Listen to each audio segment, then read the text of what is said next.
Hello and welcome to Bergkamp Wonderland, an Arsenal podcast by Arsenal fans for Arsenal fans, as we said in 2013. So technically that's ours. No Gimli tonight. He's dead. Or, well, drowning. He sent me a message saying that one of his fish tanks has broken and he's knee-deep in water. So I think that means he's probably got 2 inches of water and he's flapping around like Shamu, the ginger whale. Anyway, with us, first of all, we're going to go in order of height. Your last, Kris. First of all, it's Karl. All right, Karl. How are you? I'm fat. I'm bald. We know that. Tesco sent me 2 bits of large steak on the 6th of February that went out of date on the 4th of February. I think there's a conspiracy to kill me. I bet you still ate them though, didn't you? And I licked them. I licked them back to life like an angry mother kitten. No, that's not the right word, is it? With her kittens. I'm going to move on. Next in height, it's Dom, our Aussie superstar. You all right, Dom? Oh yeah, not too bad. I'm only here for Kris's therapy session. I didn't realise we were doing a podcast. Yes. I think Arsenal's finally broken the pirate. You all right, Kris? Hello, Danny. Yes. Hello. And yeah, I'm here to soothsay, like Dom said, I think it's going to be a bit of therapy tonight. But a pleasure to join you, fine gentlemen, as always, and you, Danny. And we must say thanks to Josh and Lana for carrying on the Hipsters pod, because you had to leave to come and do this, haven't we? Double duty, Daniel. Double duty. Yeah, always committed. And you got another one tomorrow. And another one tomorrow, yeah. Jeez. Never ends, does it? And my mum's coming around tonight at about 11 o'clock, so I've got to hurry up. So if you can only answer every 5th question, Kris, I should be done by midnight.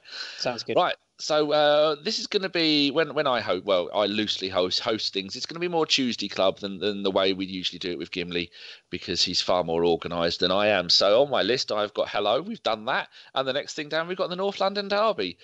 Oh dear, that wasn't fun, was it? So I think we're going to go to Dom, as you haven't been on in a while. Give us your thoughts on the North London Derby, and if you need to stop for a little cry, just let one of the others know and they'll take over. It was an absolute shit show, wasn't it? Yes, you're not wrong. That's about it. There's not much else to say. The fleeting moments of good football this season, your 5-1s to Everton are too few and far between, and it was normal service resumed over the weekend, unfortunately. I can't really think of any positives out of that whatsoever. Obviously, you never want to lose to them. Could have been more than 1, 2 that we conceded. So, yeah, I think it's probably best that we try to gloss over that as quickly as possible. But I have a funny feeling, since we haven't played much lately, that it's going to be a little bit more of a talking point than it should be. So what was your thoughts on the main reason why we lost? You're probably thinking we needed to shoot more or defend more. But other than that, what one thing would you put your finger on and go, that is the reason why we lost? We didn't press. I know that when we played them at home, we basically just outpressed them in midfield. And I've kind of got this belief with football that if you have to win the midfield battle in the big games. You look around at all the good teams over history, at the unsung heroes of the midfielders that are able to get their foot on the ball first and start their attacking play, or the knockdowns and the second balls and all of that kind of stuff. And if you don't win that, then you're probably not going to win the game. And in the first one earlier in the season, the 2-0 victory, we just out-pressed and out-hustled them basically. But I noticed on the weekend we sat back. We didn't really seem to have much of a game plan when it came to off the ball, and I think that's been our issue for a lot of this year, especially our away form. It doesn't look like we really have much of a structure or a system in place, and if we do, it's not working. And if that's the case, you would probably start to ask the question as to why we keep doing the same thing every away game and we end up getting the same result. So I think that's a lot of the frustration. I don't know about Karl and Kris, but it's hard to put your finger on one thing in particular, but it doesn't seem to matter the personnel out on the pitch. The performances and the results seem to be always the same. Karl, would you have started with the same lineup? Because there was a lot of talk from a lot of people in the Twitter world whose opinion I do listen to, where they were saying we should have started with a back 3, because we've played a back 3 at Wembley quite a lot lately, and with a wider pitch, and plus that will free up Bellerin and Monreal to go and do their stuff. Did you agree with the starting lineup, or would you have changed it? No, I did agree with the starting lineup. I thought that we needed to win the midfield battle, and the only way we was going to do that was with going three in the middle. I mean, like everyone, I thought Ramsey was going to start, but unfortunately he was injured. So I thought that kind of knocked us back a little bit. I mean, obviously the team would have known from probably in the week that Ramsey weren't starting, but obviously as fans we weren't privy to that information.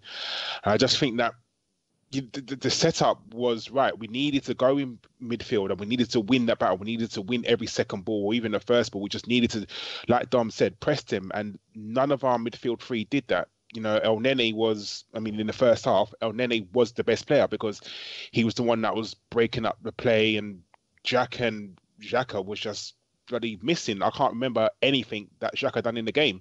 You know, as normal, he just goes missing, and Arsene Wenger constantly plays him over and over again, but I guess we'll come to that bit later. But the setup, the way we started was, I thought, ideal. I personally probably would have switched Mkhitaryan and Ozil. I would have switched their flanks because I thought that Mkhitaryan would have been better playing on the right and Ozil probably better on the left, just because of their feet. And we just didn't do the basic things correctly. You know, what Dom said about pressing, we just didn't do it. None of our players sort of turned up. Theo Walker got sent off by saying that the other team wanted it more when we played Crystal Palace last season. And it seemed on Saturday, Tottenham wanted it more. We just didn't turn up. There was no fight within us. You know, everyone was just lazing around the pitch, no emphasis on trying to actually win the game. The only person that showed, I know Kris is going to roll his eyes, a bit of passion was Jack Wilshere, but passion doesn't always win games. Ability and teamwork win games, and unfortunately we didn't really have that on Saturday. Yeah, I agree with that, Kris. Just looking at the Opta stats for the game, we had 6 shots on goal the entire game. 2 of them come from the much maligned Lacazette as soon as he came on. We had 1 from Bellerin, 2 from Wilshere, 1 from Ozil. How can Pierre and Mkhitaryan and, I mean, Xhaka always loves, in fact, Xhaka and El Neni, they love a shot from the halfway line. What was going on with them not taking the shots like they would have done? You look at the Spurs team, their outfield 10, 9 of them had shots on goal at one point or another during the game.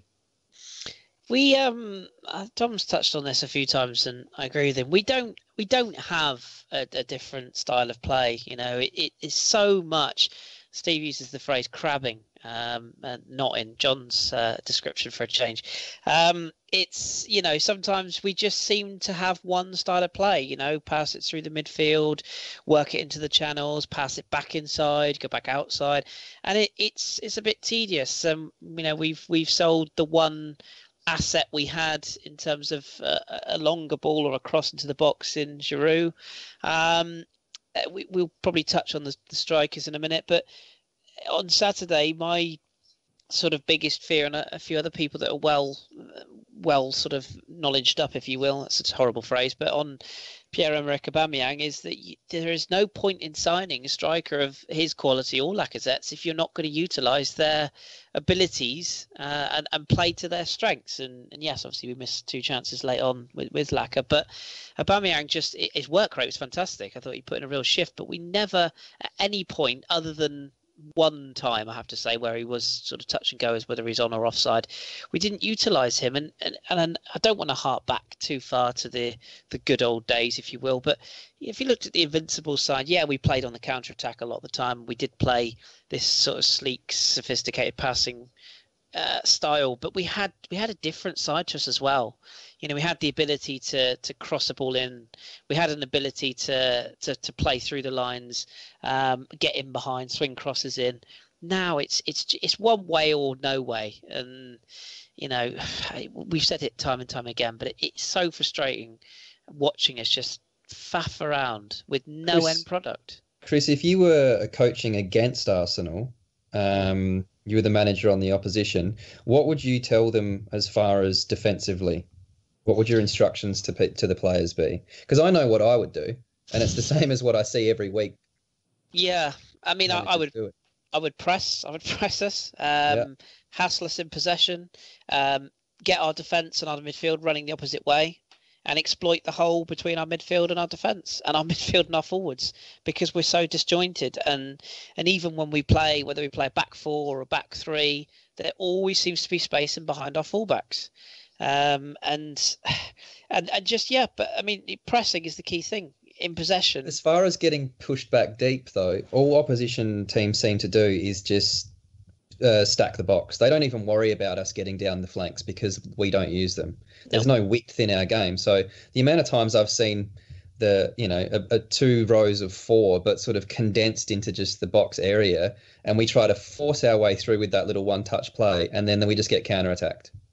And then they get all of that space that you're talking about because our centre-backs are pushed up past the halfway line. And, it's not like I've played football at a high level at all, but it's not easy to defend when you're running back towards your own goal. The opposition that just get to sit there and just cram up the box knowing that they're just going to try and pass their way through, it's not really difficult, is it? Do you know the other thing I do as well? Karl, you can come in on this as well if you like. I would be, the biggest tactic I would have against Arsenal is I'd say, do you know what? Go out, be patient. That's all I'd say. Just be patient, wait for Arsenal to faff around and essentially just waste possession, take your chances. I mean, I don't know about you guys, Karl, what do you think? I never felt at any point on Saturday that we were in control of that football match. I always felt that we were just sitting there, inevitably waiting to be picked off. Did you get that feeling? Definitely. There was never a point in the game where I actually thought, we're going to go on and win this. Even when we conceded, usually that's a sort of a sign for the other team to right, come on, guys, we need to get back into this. And even when we had the substitutions, there's never a time I thought, oh, yeah, we're actually going to go and win this, because, yet again, Tottenham were relentless. They just pressed us and attacked us, and it's almost like we let them run on into our box. Like Don was saying, all we did was just keep stepping back, and then we're just putting bodies into our box, and it just didn't make sense. Because for me, you've got to try different stuff. Dom's right what he says. There's no other style of play. It's either the one tactic that Arsene Wenger says, and that's it. Sometimes you need to say, all right, let's try switch to the long ball, and Arsenal never do that. It's just something that we need different styles or phases in the game that we can say, right, between 0 and 20, if this doesn't work, then we're going to change to this. Between 20 and 45, if this doesn't work, then we're going to change to this. And just, we don't seem to have that versatility in our squad. But we've seen it before, though. That's the frustrating thing. When we played Tottenham at home, we outpressed them, we outworked them.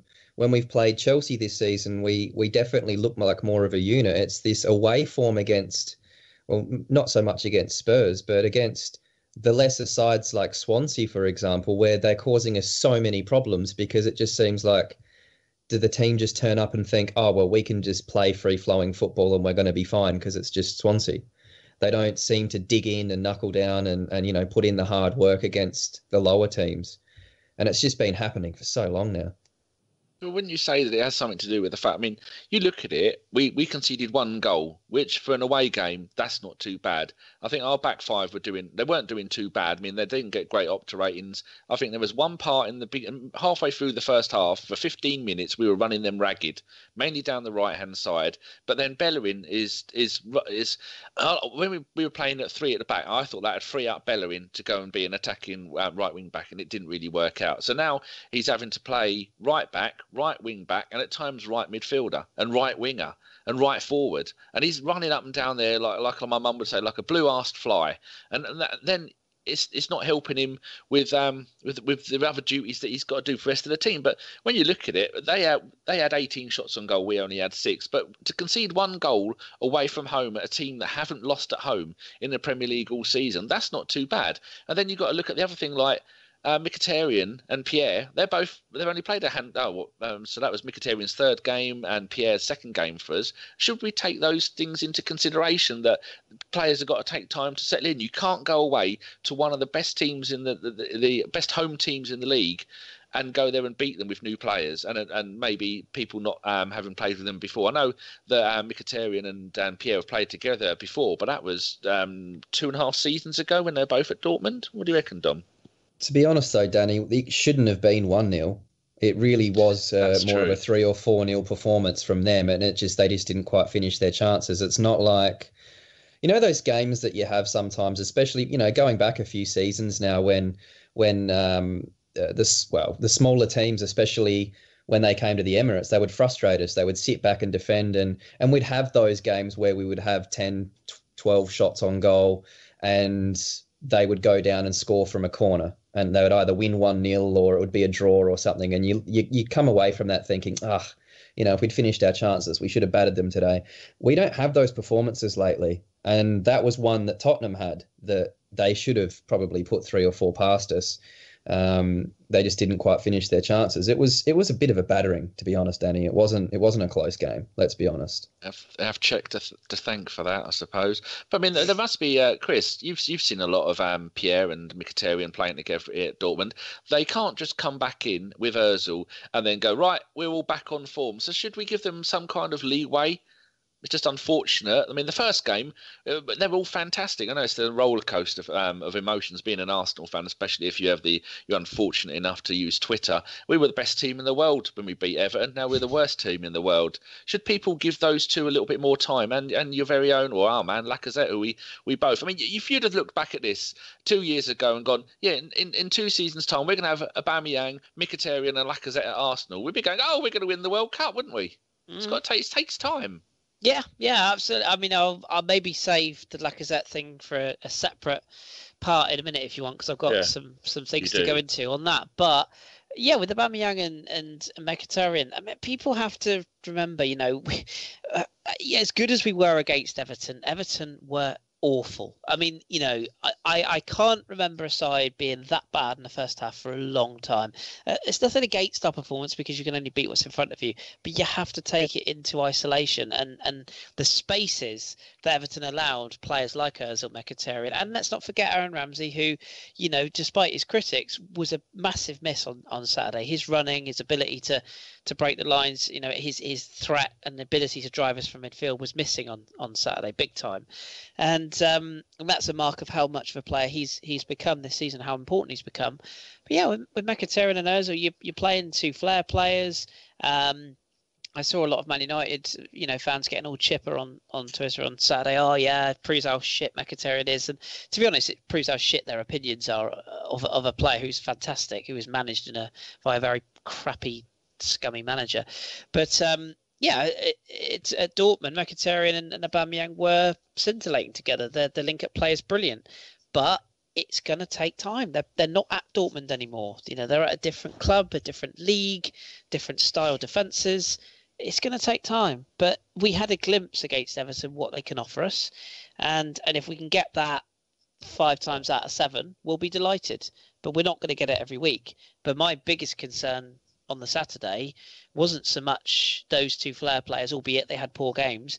It was the whole team. And for a game that meant so much, apparently, or should mean so much to these players, even Jack, who was consistently sort of, he's putting a shift in, he looked lost at times in that game. And the whole side, Czech making mistakes, albeit he kept us in the game, mistakes that you wouldn't expect a Sunday League keeper to make. It's just the whole thing smacked of non-belief, lack of belief in the players to do a job at a side like Spurs, who, whether we like them or not, they're clearly better organised than we are at the moment.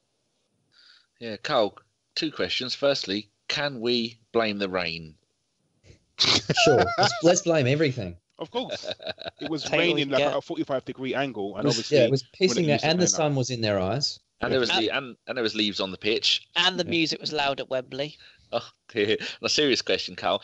Do you think Ramsey, he's picked up a groin strain, which you said that they probably knew that a couple of days before. Do you think that if Ramsey would have played, who in the midfield 3 wouldn't have played? And do you think it would have been different with Ramsey with his, you've got to be on such a personal high after scoring his first ever hat-trick at pro level, having a magnificent game last week. Do you think if Ramsey would have been fit, first of all, who would he have replaced, and would it have made any difference to the supply to the front line? Because they had almost no supply from the midfield 3 that we had. I mean, Wilshere definitely would have played. Wilshere would have been the one to miss out 100%, because Arsene Wenger was never going to drop El Nene for the position that he plays in, and Xhaka doesn't ever get dropped, does he? So it definitely I'd be scared of him. Yes, hindsight's a wonderful thing, and we can all sit here and say, "Oh yeah, if Ramsey would have played, yeah, we would have gone on to win." We just don't know. Unfortunately, you would have thought after scoring a hat-trick, definitely you're going to be on a high. You're going to be wanting to run forward, and that's what we missed. We missed someone breaking forward from the midfield. As much as, you know, we can try and lure Jack. Jack wasn't very good on Saturday. He was actually quite shit. But Ramsey would be the person to break from the midfield to the forward line to try and help Aubameyang up front. And we just didn't have that. We just didn't have that penetrating force, to that willingness to try and get into the box, and no one done that. Like I said, hindsight's a wonderful thing, and I can sit here and say, yeah, if Ramsey would have played, then definitely the result would have been different. But we just don't know, because at the same time, the defence still would have been the defence. You know, we still wouldn't have stopped that cross coming in. Koscielny still would have been out-jumped by Kane, you know. But I would like to sit here and think, yeah, Ramsey would have made the difference, but we just don't know. We can't say that for now. It is quite strange, right? So one thing I was thinking, I'm going to come to all of you on this. Have a think. What is the one or two things you would do in the next game to make sure that this doesn't happen again, Dom? I don't think it's possible to fix it up in one game. I genuinely am of the belief now that the manager doesn't adopt the style or tactics or system or whatever that is required to be a successful football team in the Premier League anymore. So, yeah, there's not really much I think that you can do in one game other than instruct the players to do whatever it is that you want them to do that's different to what they've been doing. Something has to change, and if it doesn't, which I don't think we're capable of that right now. So. Well, it doesn't seem like Wenger is ever going to change the back. Well, I want to have a chat about the midfield situation in a minute, and I know Kris sort of brought it up pre-pod, but I think it'll be an interesting conversation, because I know we've been dancing around what do we think the problems are. And I personally am of the belief that, like Kris used the words, you know, that the transfer window was lovely to get the new attackers in, but all it did was just put a bit of a plaster over the gaping wound that is the midfield. Okay, we'll come to that straight after we've done this. Kris, been a man who is a manager and has played quite a lot of football in your time. Is there an easy fix to this, or should we just give up and hope for next season we have a new manager? Oh, you're not going to say that, are you? Further stadium down. Yeah. No, I mean, you know, there's a common misconception on this pod amongst a lot of people that I'm, you know, heavily putting a straw in Arsenal's bottom and sucking relentlessly. No, there's a lot going on at the club that clearly is not right, and I do think that that Arsene is sort of almost as a manager where he's got to that point in his managerial career where he sort of thinks, well, if I just do it enough times, eventually I'm bound to it work at some point. But in the modern era, that doesn't work. I mean, you see what's happening at Chelsea with Conte. You know, one season he's already his tactics were found out, and look at the pressure he's under. You don't get that at Arsenal. You know, you just feel that it's just going to carry on forever and ever more. And it happened to Leicester after their season after winning the league. They were found out quickly. Exactly. Even at Man United, you know, Mourinho's side, very regularly found out now. I agree with Dom. I think, you know, wholesale changes have to be made. The formation is a big one. I'll touch on the same thing when I talk about Lacazette in a minute. And it's all very well buying players. That's fine. But as we've said on this pod a number of times, it's not FIFA. It's not Football Manager where you can just stick a striker at left back, and because they've got good stats, they'll still be good. You have to sign players with an idea in mind as to where and how you're going to utilise them, not just sign them and go, well, they'll fit there. That doesn't work. I agree with you. As Jeff says, this is real life. It's not FIFA. Karl, what's your thoughts on what could be done to stop the rot? Because we've said for ages we need to get rid of the deadwood. Most of the deadwood has gone. Where we need to change the people upstairs. A lot of the people have changed upstairs. There seems to be one common denominator. If you smell what I'm cooking. Yes, Danny, I agree with you. There is always that one person. But talking about this deadwood, it's all well and good getting rid of them. But if one of our first teamers get injured, who comes in after that? I just don't think that there's enough pressure on our players to warrant them getting worried about the position. Like, you think if Bellerin's not worried about if he plays well or not, because he knows he's always going to be in the squad, because there's no one else. We don't have another right back unless you do the square peg round hole swing and put Maitland-Niles there. So Bellerin can play shit, and he's not worried about being dropped. So for me, there's nothing. Even our centre backs, you think to yourself, Koscielny knows he's always going to play, because it's very rare that he's going to put Mertesacker in. Chambers don't seem to get a look in, and Rob Holding's always in the under-21s now. So I just don't see the pressure on anyone in our squad to think I've got to perform because I've got, there's so-and-so coming up behind me and he's coming from my spot. No one's got that pressure on them. So like Dom said, there's no quick fix. There's no time for us to say, right, this is going to happen in the next game for us to do well. I do think the manager needs to be changed. I do think the manager needs to go, but I'm not 100%, this Wenger out shit. He does need to go because I think we just need a breath of fresh air in the club. We need someone with new ideas, someone with new tactics, someone who trains the defence, someone who's going to come in and say, right, guys, this is what's happening. And as much as I love Arsene Wenger, and I'm sure we'll probably talk about him later on in the show, we just need a sort of change, but that's not going to happen until earliest the end of the season. Well, I think we've covered most things about that. This game will pop up later during the show again. But Dom, you wanted to talk about the midfield situation. Yeah, I think what the weekend showed me is it highlighted what a lot of people were saying during the transfer window, that I was one of them. Like, I'm just of the belief now where I've just thought, stuff it. Let's just play a 4-1-5 formation and see if we can win games 7-6.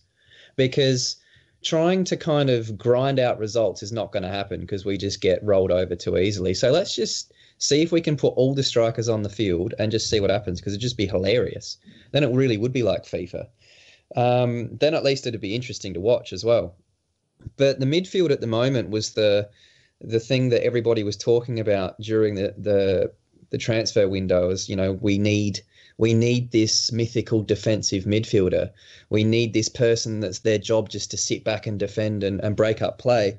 And one thing that and I am a believer of that too, don't get me wrong. I'd love a big nasty bastard back there just kicking people. But I think something that's become very, very evident to me just recently is that Arsene Wenger does not have any intention in playing with a defensive midfielder. And it goes back to a couple of pods ago when Jeff was on and John was on, and John was talking about Xhaka, saying that at Gladbach he wasn't a defensive midfielder. He's never been that player. And Jeff said, well, we bought the wrong player then. But there is no way Arsene Wenger wasn't aware of that. There's no way that somebody with our scouting network and with the way that he, how fussy he is with players, if he went and dropped £35 million on Granit Xhaka, he knew exactly what kind of player he was getting. So he wants that Arteta, Alex Song, and now Xhaka, this creative player back there that really isn't defensively minded. That's clearly what the manager wants. And I think that's the big problem, which is really confusing to me, because the one time, and I want to talk to Kris about this because I know that he'll probably agree with me, is that the one time in recent memory that we had any kind of sustained good run of form was when we played with Francis Coquelin as a defensive midfielder, and he did nothing but intercept the ball and give it to Santi Cazorla. That was his job. And then it wasn't a coincidence that when those two got injured, that title run just went to shit. So I don't understand why we keep going away from that. You go back to when Arsenal was successful. It wasn't Patrick Vieira back there. It was Gilberto Silva or Petit. We had a defensive-minded player. That's when Arsenal's been the most successful. And it's when other clubs in recent memory have been successful. Kante wins it at Leicester, goes to Chelsea, helps them win one. Matic, these players I think they're very useful. Casemiro, Real Madrid, you go around the place. Busquets, that everyone's got one. I don't understand why he refuses to set a team up with that in mind. And I think it would release people like Ozil and Ramsey to go forward and to do their thing creatively. So that to me is this big midfield issue right now, is this lack of desire to have any defensive players in there at all. Kris, take it over. Save me. Yeah, no, you're bang on, Dom. The Gilberto Silva thing is a huge thing for me. I completely agree with you there, Dom, because he wasn't a destroyer, quote unquote, he wasn't a Roy Keane style player.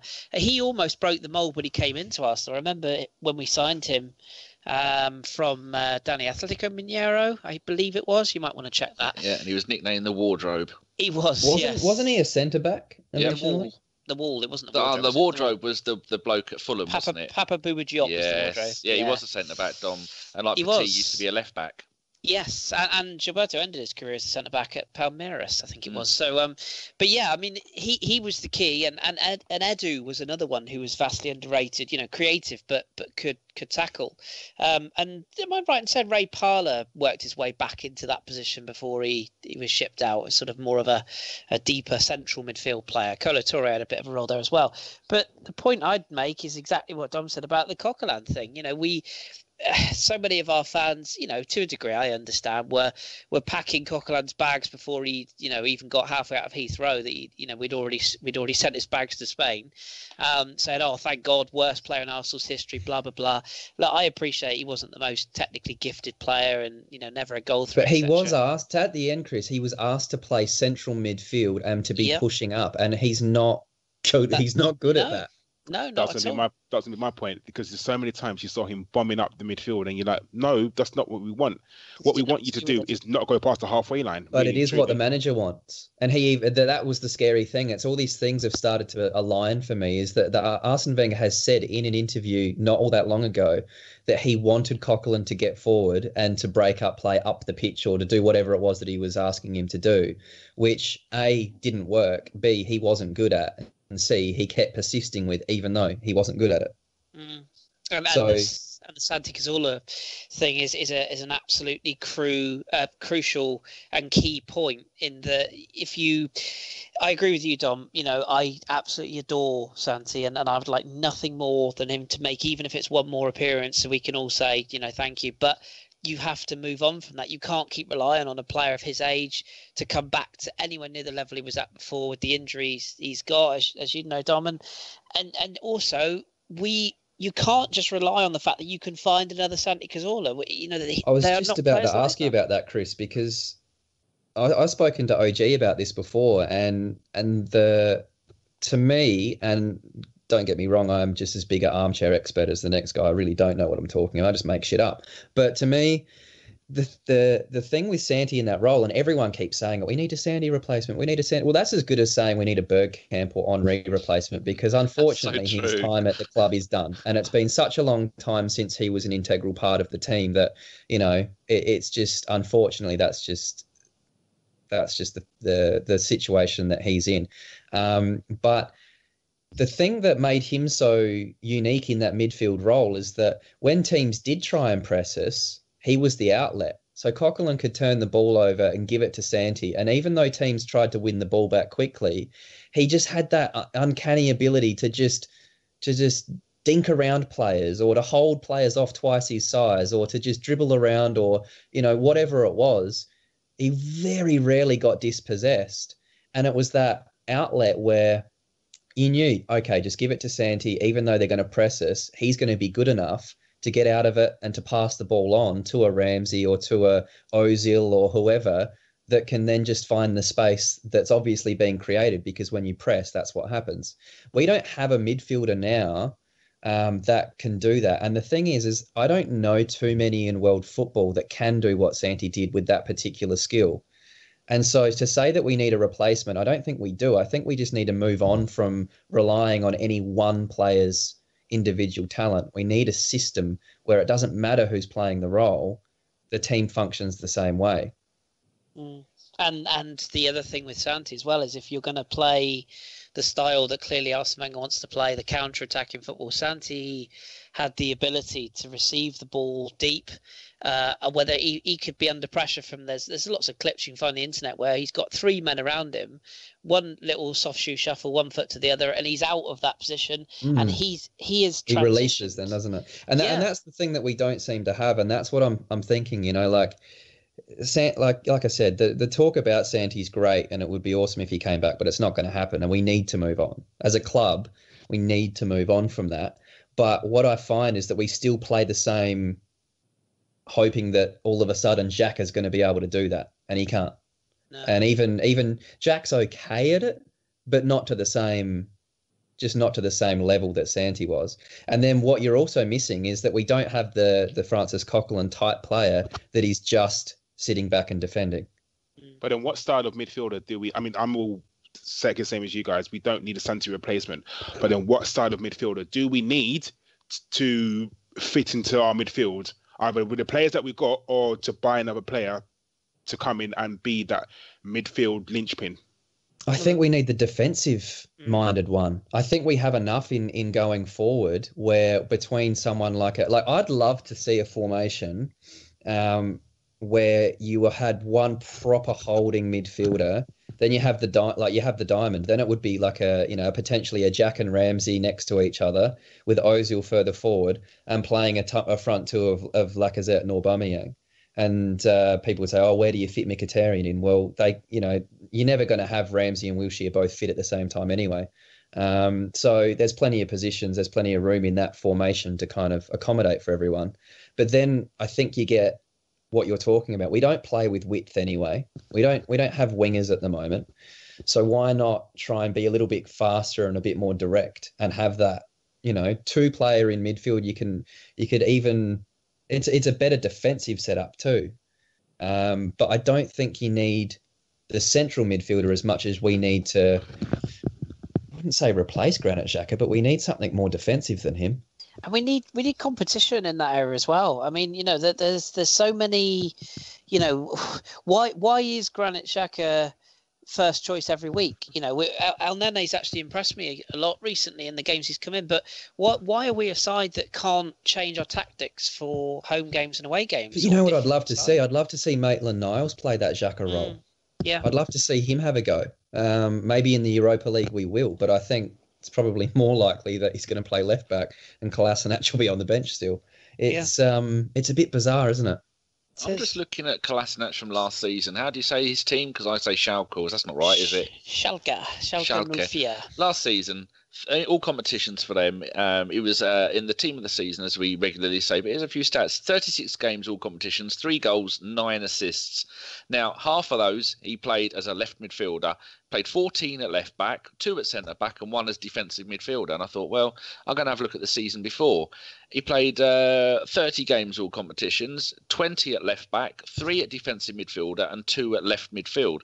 So he has got a history of being able to play in that defensive midfielder role. Now, we said earlier that Petit, we bought him from Monaco, he was a left back there, and Wenger didn't convert him to, didn't play him at left back at all. He just played him as the left-sided one of the two of Vieira in defensive midfield. And he really was the one who went crunching in. And you all you have to do is to have one look at Kolasinac and you go, oh, Jesus, parts of my body have started to turn to ice and I'm scared. So, and we said with Gilberto, he was a centre-back when he was playing in Brazil. And Edu, he was another very, very defensive player. Do you reckon, Kris, that it could be a possibility? Oh, actually, I'll ask Karl. Have you stopped making noise now, Karl? Behave yourself. It won't make noise, Kris. So do you reckon that is a possibility, Karl, that we could see Kolasinac playing there? Because he's definitely intimidating enough and he definitely looks mental enough. He's not the kind of player who, when you take a free kick, he's going to turn his back and go, oh, no! He's going to stand there, legs wide open, going, come on. Like one of John's girls on a Saturday night. My issue with Kolasinac would be whether he's mobile enough. I don't think he's a good enough athlete. Yeah, I think breaking up play would be very good, but whether he could get across the pitch quick enough, no, I don't know. Whether he's got the passing skill, because although, yes, a defensive midfielder is there just to break up play, he also needs to get the ball and pop it off to other people. Whether he can do that, I don't know, because even with the Everton game, wasn't his passing percentage something like 40%? That is shockingly bad. If you play one half of football and your passing rate is 40%. So yes, definitely he could play there, but whether I'd want him there, the mobileness of his game would just not be good enough. This is why it's a crime, Danny, that we didn't exercise the opportunity to look into Jean-Michel Seri last summer, because Jean-Michel Jarre. Him too. I'd rather have him there than Xhaka. I know, obviously, my bias is going to sway to the French league because it's the league I watch the most, but he's absolutely perfect. How tall is he? 5'8", 5'9", but he's more Kante than Vieira. Yeah, well, I tell you who he reminds me of in terms of what Arsenal. Lenny Henry. Yeah, him too. Lassana Diarra. When Arsenal had a young Diarra, and obviously, he moved on, had it not been for him being an egotistical dolphin-headed twat, he would have been in our midfield for 10 years, because he was free now though. He's he's gone back to PSG. Well, he's gone to PSG. Oh. Left Al Jazeera, wherever he was. But he was an absolutely ideal player. We were looking at Luis Gustavo, who is poor at Wolfsburg, but's had a re-energized life at Marseille. But no, I mean, Sarri is your absolute perfect person for that role. Good on the ball, breaks up play, box to box, tackles, good movement, and exactly what Karl said there with Kolasinac. It would be like running in treacle. He would get bypassed time and time again. But I think that's what we're saying before, is he doesn't want to play that player. He's not interested in buying that player, and that's to me is the issue. I don't know what else Maitland-Niles needs to do to get a run. It's not like Xhaka has been playing well, and I'm not a hater. Don't get me wrong. I actually quite like him as a footballer, and I think he's been hung out to dry a little bit because of the fact that he's getting absolutely no help in midfield whatsoever. And he's playing in a role and being asked to play a certain way that's just not working. Because there's no way you can tell me that they're not directed and the coaching isn't that, if you're a coach and you're constantly seeing your midfielders do the wrong thing, you would drop them and or get somebody in that will do what they're told. So it's clear that they're just doing what they've been instructed to do. Either that or Arsene Wenger's the worst manager in history of football, which is not the case. It's pretty obvious he doesn't want to play a defensive player like that. That's what we're going to do then. Wait for a new manager. Because that to me, that's why I want to go I probably wouldn't even play a 4-1-5. It'd just be a 4-6. I don't think we'd even have a midfielder or a defensive player because he's pretty adamant that he doesn't want anyone back there doing that. The only way you like Dom says, the only way you utilize this system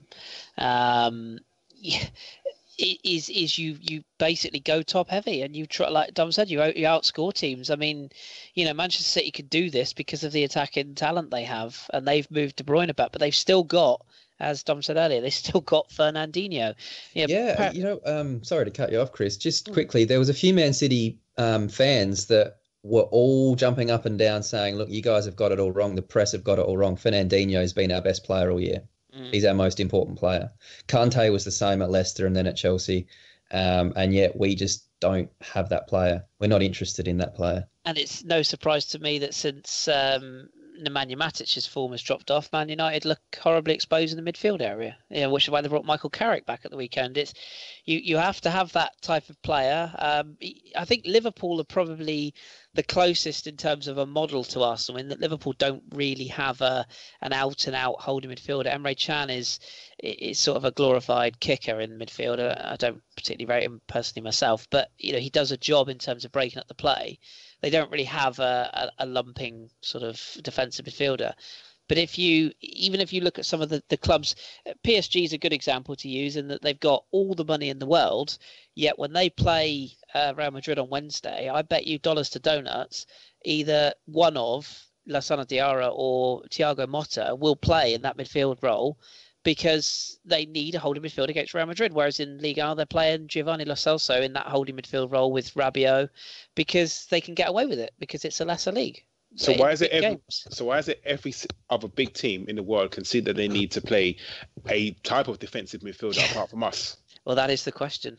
And that's why we're not paid big money, I guess, because we're just sat on a podcast going, why? It's the one question that I have that I would love to ask him. That's the one question I'd say is every time we've been successful, you've had that player. All the other teams that have that player have been successful. What is the thought process? Maybe it's arrogance. Maybe it really is arrogance and stubbornness that he really feels he can do it his way. And you know what? I can't see it being much else, though. Can you? No, I can't. No, I mean it just doesn't make any sense, does it? He's too smart to not see it. It reminds me, you said the arrogance. It reminds me when I'm teaching Sean how to do the washing up. I say, right, you get the plates, as soon as you finish dinner, you rinse the plates off. And then when you go to do the washing up, it's a lot easier. But for years, she wouldn't do it because she does it her way, because she doesn't want to be told. And when I'm not looking, she'll go and do it. She'll do it the proper way if I can ever get her to do it. I think Wenger's just stubborn. And he doesn't want to be seen because he's the man who came and he's the man who transformed Premier League English football. And he was the man who was the innovator of everything. And now other people are doing things. And he's like, I don't want to do that. I don't do it that way. Defensive training? That's not for me. And this is the concern. You could sign any player in the world. We've been linked with Julian Weigl at Dortmund, who's an exceptional holding midfielder, but he's another type of Santi Cazorla type of player. And if we sign him, is Arsene Wenger going to tell him to play a different role? That's the thing. Concern. That's exactly what I'm saying, where I'm just taking the piss saying, let's just play a 4-1-5, because until the manager goes, it doesn't matter who we buy. It's the same with our centre-backs. We've had games, Chelsea in the FA Cup, where our centre-backs look world-class, because they are. And it's because in that game, the whole team defended. But when you just don't have any cover whatsoever and you're constantly 2-on-2, 3-on-3, 1-on-1, as a centre-back, you're going to get made to look stupid. The best centre-backs in the world are going to make mistakes when you can just run at them and do what you want. So it's a team that is a defence, and we don't seem to have any kind of mentality off the ball. And that's been a bit of a sore point for me for a long time, is that when we don't have the ball, I don't know what we're trying to do. There doesn't seem to be any plan other than just wait for them to lose it. And then when we get it back, we'll just hold it again. And we seem to have lots of players that we've bought that Wenger doesn't want at the moment. We've got Kolasinac, we've got Chambers, we've got Holding, Lacazette. And Lacazette. Well, I just went and found some stats. Should we get onto the Lacazette? Because I know that's what we're all here for Chris, just to kind of help him through this tough period. There was a moment. Me and Chris had a moment with Lacazette, didn't we, Chris? It was at the Bournemouth game at home. It was my first ever Arsenal experience, and Lacazette scored, and we had a little bit of a cuddle in the stands, and we thought, this is going to be the start of something beautiful. Sun was out. Cuddle or the goal? Both. Both, yeah. Both, yeah. Yeah, well, I mean, forgive me for boring people, and if I do rattle on, Danny, then please do stop me as we go. But I've got a few things I've dug out here, and you can stat me in a minute if you like. Okay, so I am growing tired of some of our calling them so-called fans is unfair, because everyone has the right to their own opinions, and they can form their own opinions even if they are smeared in shit on their own walls. But I do think that some people are very guilty of jumping the shark a bit and forgetting that we have legitimately two very, very high caliber centre forwards now, and it does strike me a little bit since Aubameyang's come in. It's a little bit like, well, that was the old toy, Lacazette. Let's play with the new toy in Aubameyang. I have to say, yes, I am a little bit biased towards Lacazette. Yes, he's a bit of a man crush, and I have followed his career, and I still think he's a very, very good striking option for Arsenal. And the main reasons I bring that to light would be the following. There's a young centre forward Arsenal signed who was a winger at Juventus. You might remember. He's called Thierry Henry. Never heard of him. Some people might know. His early days, he's still playing? Pretty decent, actually. Yeah, good in the studio these days. His early days at Arsenal were quite synonymous with the simple fact that he didn't score, Danny will know this, in his first 8 appearances. And he broke his duck at the Dell, Southampton's old ground, with a sort of a curling shot from distance. So up till and including that period of time, a lot of our fans were like, who's this mug we've signed? He's a winger, he's not really this, he's not really that. And the difference, I think, with Thierry is that Arsene clearly felt that he bought a player he could adapt. And weirdly, sort of bring it to Lacazette, where Henry's career almost turned for Arsenal was a game, again, Danny, your spidey sense will be tingling here. It was back in November of 1999, and it was a UEFA Cup game against Nantes. And we'd gone out of we failed to get out the Champions League group, and we were in what was then UEFA Cup. And Henry came on as a substitute for Freddie Ljungberg, and Arsenal were 1 up. I think it's about 20 minutes to go. It's at Highbury. And although we didn't actually get a goal, he came on and he was just electric. He was all over the place. He set up chances. And he looked like a player who'd finally found a little bit of form, a bit of confidence. And from then, he went on throughout that season. He got, plenty of goals, and he looked like a settled striker. And the main reason I bring that up is that it was just one performance where everything clicked. And that game I just looked, 25th of November 99, beaten 3-0. Were you really? Bloody hell. Well, that was for me. That was the game where things just went in his favour. Nicolas Anelka is another really good example. He had an 8-month bedding in period People forget this. He made 10 appearances off the bench in his first season. I think he came off the bench to score against Man United in a 3-2 win, where he got his first goal and he sort of announced himself. And then he ended up deputising for the legend that is Dennis.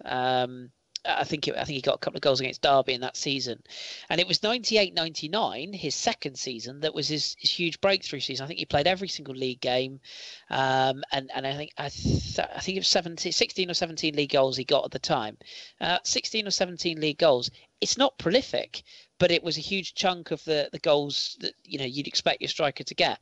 I'll chuck a few other names at you. Romelu Lukaku, Edinson Cavani, Andy Cole, Fernando Torres, Gonzalo Higuain, Dennis Bergkamp himself. What have all of those players got in common? I'll answer that for you. They've all gone on goal-scoring streaks or goal drought streaks where they've not got goals.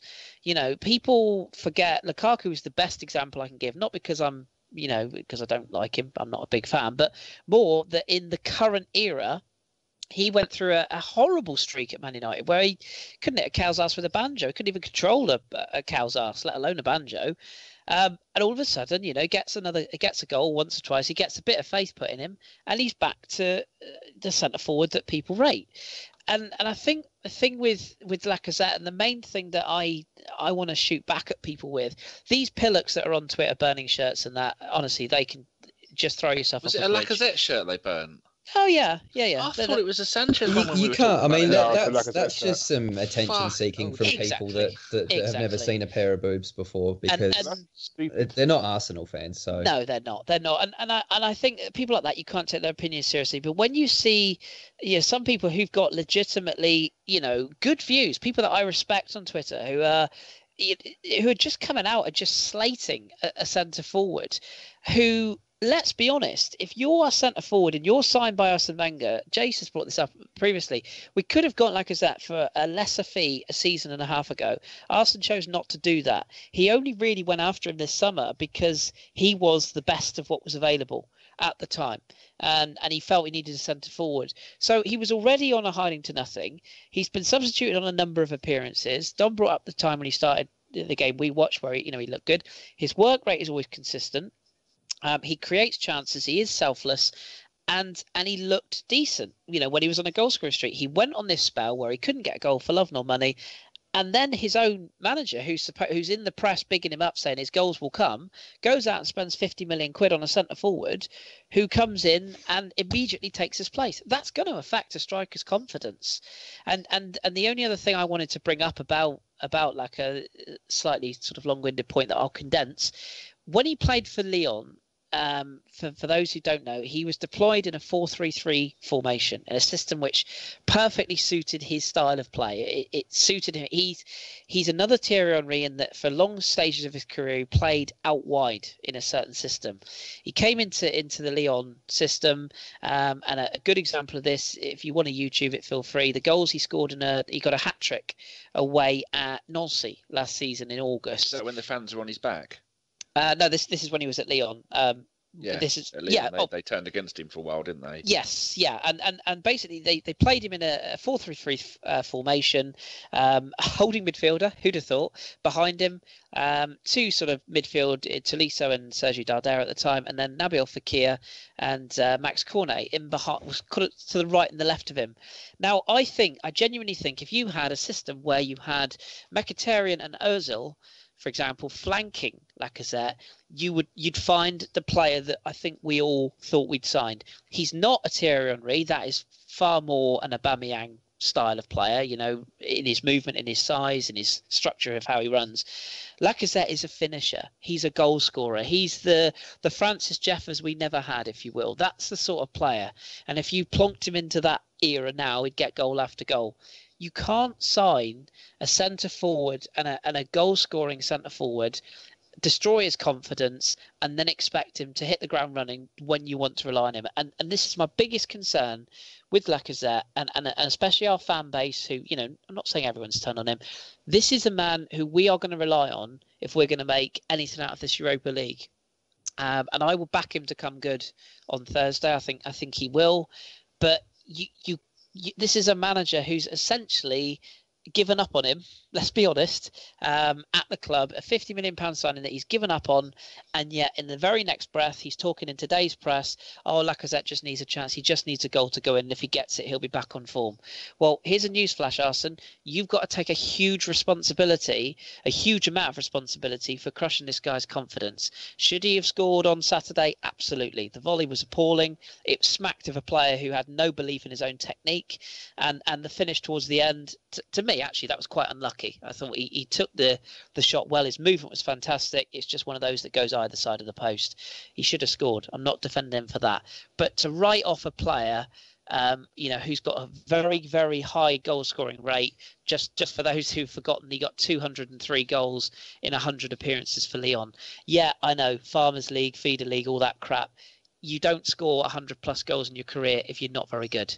And he's proven it in Europe. He's proven it for France at all levels, under 16 all the way up. Don't write off a player of this much ability. And here's another news flash for you, everybody. Write off a player like that. Sell a player who's worth 50 million quid. It will cost you 3 times as much as that to replace him in the summer. Or you're relying on, bless him, Eddie Nketiah. But we wouldn't get 50 million back if we sold him this summer. Not a chance, Karl. We wouldn't get nowhere near it. Not a chance. As much as I wanted to come good, and I do, and I sort of echo everything you said, Kris, but I will kind of, not harsher, but like you said, on Saturday, the volley, that's for me, as a striker, that's bread and butter for you. I'm not expecting that to go in the top corner, but he's supposed to get it on target. For me, he had time to think about what he's going to do and get it on target, and he didn't. And it does. It stinks of a player with zero confidence. And the second chance, for me, he's got to score it. He could have gone with the outside of his foot. He could have gone with the laces. He could have took an extra step, gone round the keeper. There are so many things he could have done. And for you to say he's a finisher and for him not to finish that sort of chance, let me say this again. I would never turn on a player like that. I think he should have scored. I really do. And I don't think there's any excuse. But the confidence, you can just tell there is zero confidence in that. And unfortunately, and I will echo what you said, Arsene Wenger, it's his fault. It is totally his fault. If it's like when you go to a job and if you do something wrong and then your manager says, oh, you should have done that, but you should have done that, you should have done that. And you keep doing things wrong. And then your colleagues keep telling you, oh, you haven't done that right. The time you go to do it again, you're going to panic in any job, not just football, in any job, walk of life. And Arsene Wenger's got to take a huge chunk of the blame for this, for taking him off all the time. I mean, yeah, there are times when he needed to take him off because I guess he was protecting him because he was the only out-and-out striker at the thick one at the club, at least before Giroud got injured. Yes, I totally get what you're saying, but at the same time, what do we do? I mean, you can tell that he's only going to get Europa League games, and I'm expecting him to get at least 2 goals on Thursday. I'm not saying that the team were playing us shit, but let's face it, a team of Arsenal's caliber should be able to turn up there and at least get 3 or 4 or 5 goals easily, and Lacazette should easily get that many goals. But sometimes I think our fan base goes over the top 100%, but I think the chances on Saturday, the first one he's got to get on target, and the second one he's got to score. Because you think of the top 10 strikers in the world, do you think they scored that goal? Oh yeah, I think most do. Yeah, I've seen plenty of players, certain Uruguayans in France, miss chances like that. I think the only other thing I would add on top of that as well, and Don could come in on this as well if you fancy, you also have to remember this was a guy that was signed in August and is still getting used to the fact that he's played his whole career in France. Thierry Henry had been at Monaco and Juventus. Dennis Bergkamp had been at Inter. Lukaku had spells at West Brom and Chelsea. This is a guy who's come from another country and is settling to the style and frantic pace of Premier League football. It's not going to be instant. I do think his goals to game ratio is not actually that bad. And I just think that people have to remember there is a transition period, and that's why I brought up the Henry situation. No goals in 8 appearances. Can you imagine that in the modern day? We'd have all have written Henry off. He's now our greatest goal scorer. I'll play devil's advocate just for fun. Do you not think that, because I know there'll be people listening that are probably thinking this, do you not think that there's a little bit of a different expectation when you buy a £50 million guy that's been banging in 30 goals a season? Because a lot of the examples you've given so far weren't world-class established players that had been scoring hatfuls of goals in other leagues that then come in. You look at Sanchez, for example, when we bought him, he was world-class money and an established world-class player, and he hit the ground running. So is there not more of an expectation on somebody that, like, for example, the reason I think Morata's been such a sort of disappointment for Chelsea is because he never had a huge goal-scoring record in the first place, but they were paid money for him like he had. So, Lacazette had been banging in 30 goals a season in a different league. Should he not be judged a little bit more harshly, perhaps, than somebody that's young from another league that takes time? Yeah, I think there's an argument for that. As far as the fee goes, I don't subscribe to the fee element because nobody sets their own fee. And even as much as I love the man, he's not a £50 million centre forward in my opinion.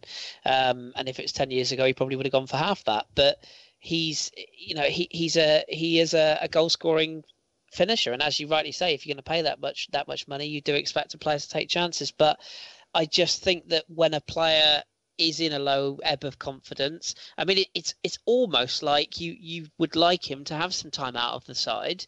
But the way our fans respond, I mean, what is Aubameyang a flop now because he's had one game where he was pretty poor? Well, I was just going to ask that. Do you think that, I mean, if Lacazette's already been written off by people like that, you can only imagine what's going to happen if Aubameyang doesn't score 20 goals between now and the rest of the season. And what happens, Dom, if Aubameyang gets an injury next week? All these people that are sat there going, "Oh, Lacazette's this, he's that." You need your support behind you. He played for his hometown club in Lyon. Other than the time Danny mentioned there, where some of the fans were a little bit on his back because they basically knew he was going to leave. You need the support of your own players, and we've come a long way from the days of having Yaya Sanogo as our backup centre forward. Giroud is gone now. Sanogo. Sorry, but your mate will end up in the pond. I genuinely feel, and if I'm wrong, I will hold my hands up, but I genuinely think if he's given the chances, whether it be in this Europa League or, as a substitute, he will get chances. And it's perfectly natural for a guy who's come in as a marquee signing. He's moved to a new city, a new club, whole new setup. He's been basically told, you're the number 9. You are the man we're putting all our faith in. Oh, 6 months later, shiny new toy. You're now on the bench. See you later. And as much as I respect and have admiration for Arsene Wenger, he has all but publicly binned his record signing. And that you have to take that into consideration. And I'd just like to see us get behind him, as well as all the other players that some of our fans seem to. We always have to have a scapegoat. We've sold Coquelin, we sold Walcott. Oh, right, well, let's pick on Lacazette then. I mean, the Bowie factor. Yeah. It doesn't help that chance was in the 93rd minute. That's I agree. The other thing too, doesn't it? The extra pressure for him and the situation of the game. And at the end of the day, if you'd gone up to him and asked him, do you think you should have scored that? He's not going to say, oh, no, it was a bit of a tough chance. He's going to say, absolutely, I should have. So, you're not telling him anything that he doesn't already know. He doesn't go out there to try to miss. And it's fine lines, Dom, like doing your job, sports psychology and what goes on in the mind of a top class sportsman. He notches that goal. He's the absolute savior. You're absolutely right. He's off. Yeah, exactly. And that could have been another reason that it's just going to add to it. One small, well, I think we can use this to segue onto the Europa League if you like. But remember when Aaron Ramsey had that magical season? Oh, what a season it was. I remember just before he really kicked off, it was the same thing you're talking about. He missed a few chances in front of goal. He was really kind of struggling. And Arsene said in an interview, I don't really mind. It's the fact that he's getting into these positions that I'm happy about, and it will come. Yep. The difference was he kept shoehorning Ramsey into the team, even though everyone was slagging him off, saying that he needs to be dropped and sold. He kept persisting with him until he finally did click, and then we just got to witness one of the most beautiful things I've ever seen. And so that same thing doesn't sound like it's going to happen with Lacazette, does it? It doesn't. Because the difference there is that on the weekend, I know that it hurts and it stings because it was Spurs, but he got into those positions, the positions you're talking about, the finishing positions. The end product wasn't there. But the difference is doesn't look like he's going to get the trust of the manager to kind of get through it.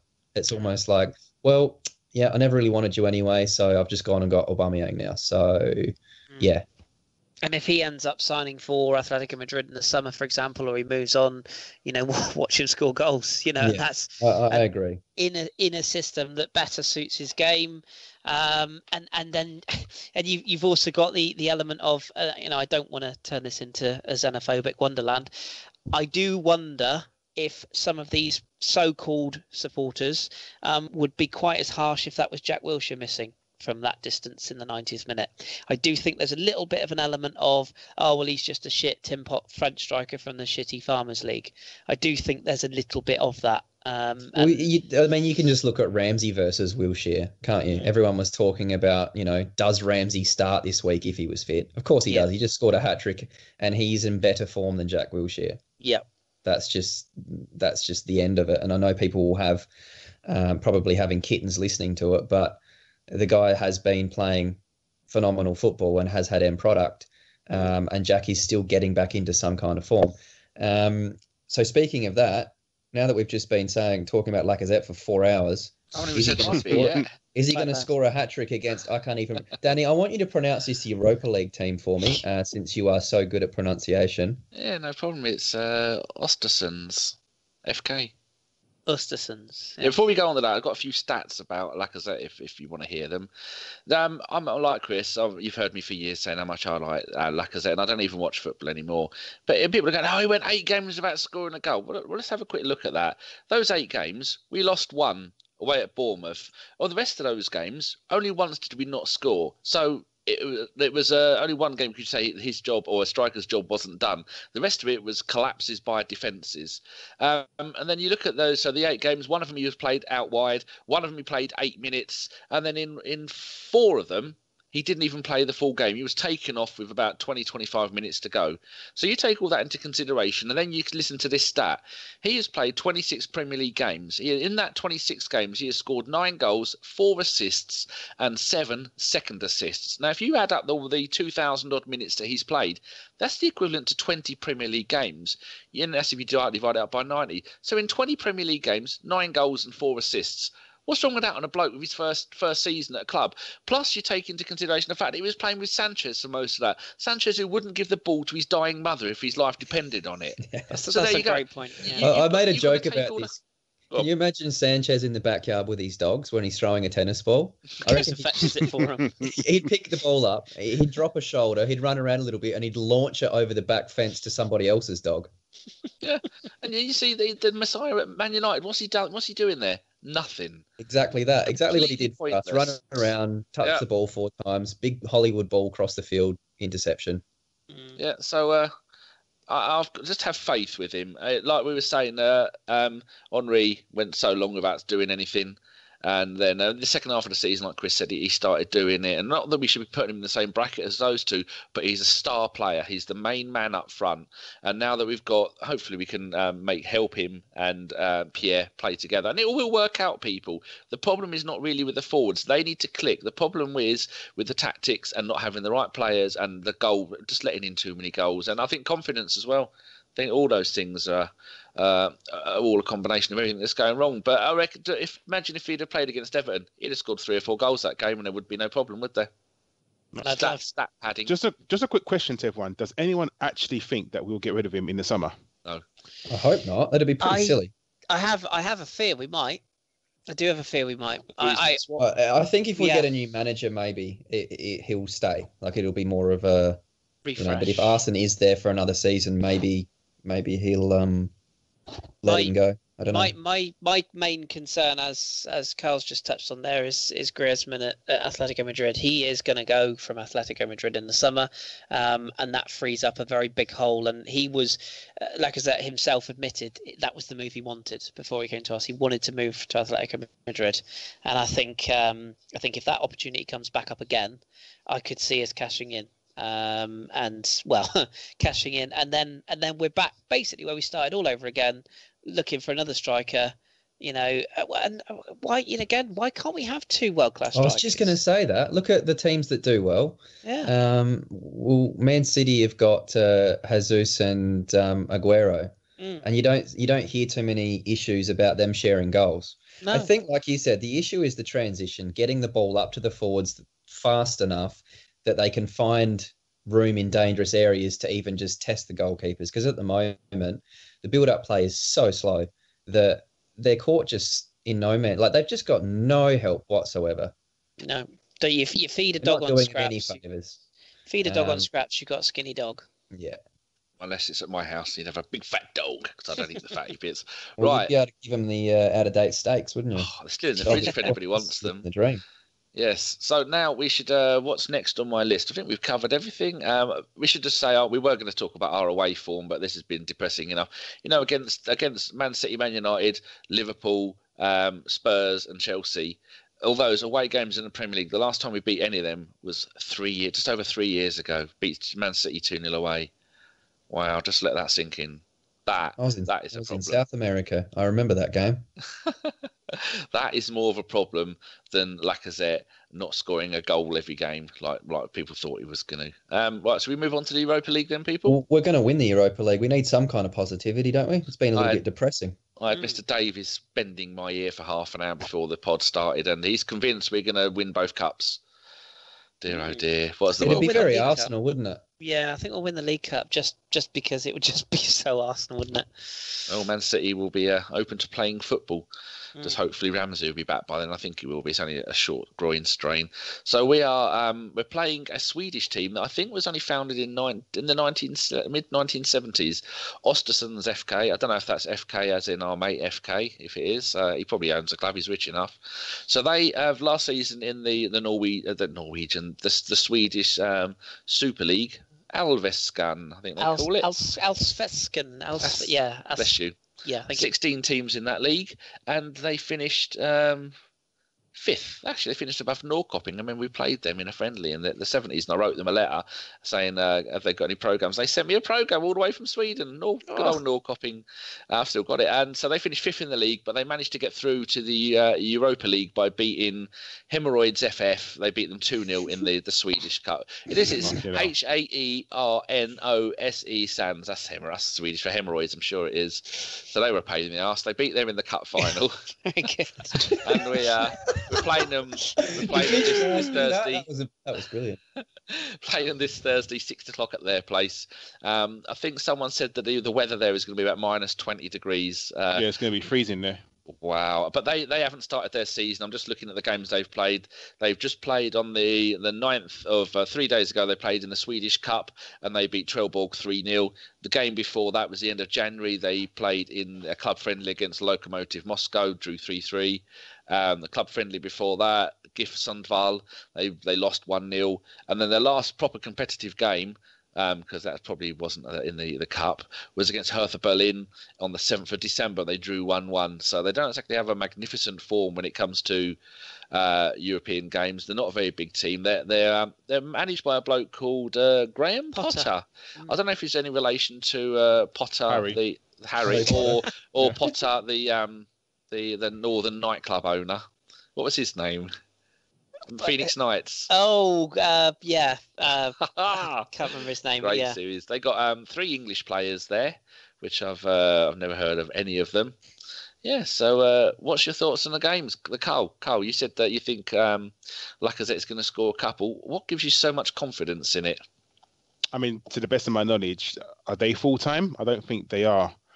So we're hoping that we go over there and, we should use this as a catalyst to say, right, let's go out and actually do something in an away game. We're not going to play our first team, most definitely not. I can't see the likes of Ozil playing out there. Mkhitaryan might play. Ainsley Maitland-Niles will definitely come in and play better in, I don't know whatever he does, but we won't play our first team. Czech definitely won't be there. So I'm hoping that we can go out there and actually just forget about the Tottenham game. That's a write-off, and go out there and actually say, you know what, let's actually make a mark. My issue, again, like Kris and Dom have both said, is that we go out there and we take them too lightly. We go out there and we actually think, oh, yeah, they're only a Swedish team. We can just turn up, pass the ball left to right and actually, wipe the floor with them. Because they're going to be up for this game. No matter what. This is like their cup final. Realistically, they know they're probably not going to go through. But they're going to want to make a name for themselves. The issue is it's going to be cold out there, really cold. And they're used to this weather. I saw our team on Saturday warming up in snoods in London. Now, can you imagine the weather's going to be like over there? Well, Danny just said that it's going to be -2 and rain. I'm pretty sure that means it's snowing. I mean, I'm not a scientist or anything, but... Flat drizzle. Below freezing. Yeah. It's going to be bad. So obviously we have to, really warm up well. And if we don't start off well, because we never really start games off that brilliantly, but if they really go at us and remember I said, they're used to this weather, they're used to playing in the cold, they're used to walking around in it. So if we don't warm up well and we don't actually have our heads switched on from the first minute, they're going to surprise us. And it's not like Arsenal don't concede goals. And if we concede early, what they're going to do, more than likely, just sit back. And it's going to be hard for us to try and break down a team who have no intention of going forward. So I think we really need to be switched on. But at the same time, we have to win this game. There's no way that we can't come back without at least a 2-goal lead. We have to actually go out there and prove to everybody, even actually just prove to themselves that they can actually win an away game, that they can actually do something. And, to show that we're actually in this Europa League for the win. We actually really want to win it. There's no excuse not to play a strong side either. Because am I right in saying, I'm just checking the fixtures now, Danny, I don't think we have a game at the weekend. No, we don't. No. So there's no excuse. I mean, I agree with Dom and Karl both said, I think we will play a lesser side. I think you'll probably see, I don't think Koscielny's Achilles, for example, will be risked in Sweden. I think you'll probably see Kolasinac come in. Hector Bellerin's got to play right back because we don't have. Would you like to see Xhaka have a break and Maitland-Niles to play that position? I would love absolutely. it, but I've got a funny feeling that he's still going to shoehorn Maitland-Niles into a right back or left back. Yeah, and he's just going to put El Neni as a deeper midfielder. Yeah, it's almost like he just refuses to do it. In fact, I actually think he'll play Callum Chambers at right back, and I think he'll play Kolasinac at left back, and he'll play probably Monreal and Mustafi at centre half, maybe even Holding at centre half. Mustafi might come in. God, I even forget Per's still there. Potentially. And then, as you say, Dar, I think El Nene will be the holding midfielder. I think Mkhitaryan will play because he's still getting used to the club. The more games he plays, he was massive for United in the Europa League last year. A lot of people said that he was a big part of the reason they did so well. So. I think he. Do you think this is our shot at top 4, Kris? I know we were talking about it earlier. Do you think that it has to be that we put all our eggs in the Europa League basket now? Time to concentrate on it a bit more? I really don't. I mean, I just touch on a mini rant I had here. I was listening to the Sunday Excrement, as Steve calls it, over here in the UK. It's a programme by Sky where the journos sit around croissants and papers with less style than AC Jimbo back in the day. Danny, one for you. But thank you. I was coughing. That's good. With Chelsea winning tonight, that does open up an 8-point gap to the top 4 now. But I've not been impressed with Chelsea for a number of weeks. Liverpool is still capable of Swanseaing it, as indeed we are. That half of North London, they probably deserve to beat us at the weekend, but they've still got a rick in them. Plus, they've got Champions League to focus. Manchester United, I'm never really sure on. And obviously, Man City have gone. Don't get me wrong, I wouldn't be mortgaging or even offering a part payment of my mortgage on Arsenal finishing top 4. But I don't mortgage. Well, there is that. I wouldn't be offering anything, but no, I don't think it's. I have a real uncomfortable feeling about this whole. We can't make top 4, so we're just going to have to go and win the Europa League. Yeah, but have you seen us play? Exactly. There's the one thing I would say is there are a few clubs in this Europa League right now who, truth be told, don't really want to be in it. And I'll highlight two clubs in particular in that, Napoli and Atletico Madrid. Atletico Madrid has still got a legitimate chance of catching Barcelona. Napoli, their coach Maurizio Sarri literally came out last week and said, the Europa League is second in our priorities. We are going for Serie A. So, I'm not saying that they will collapse and fly out of Europe spectacularly, but I think they are the two sides who pose the biggest danger. Yes, you've got your Milans and your Sociedads and your Borussia Dortmunds. I mean, on our day, we should smash Dortmund. I mean, they've been poor most of this season overall. RB Leipzig, a dark horse, maybe Lyon on their day, Lazio. But, we should be, as we are, legitimate, one of the three favourites, and Napoli and Atletico the other two. And after this round, I think anyone can draw anyone. They could even draw each other. We've got to put our focus in it, but you don't just give up on the league.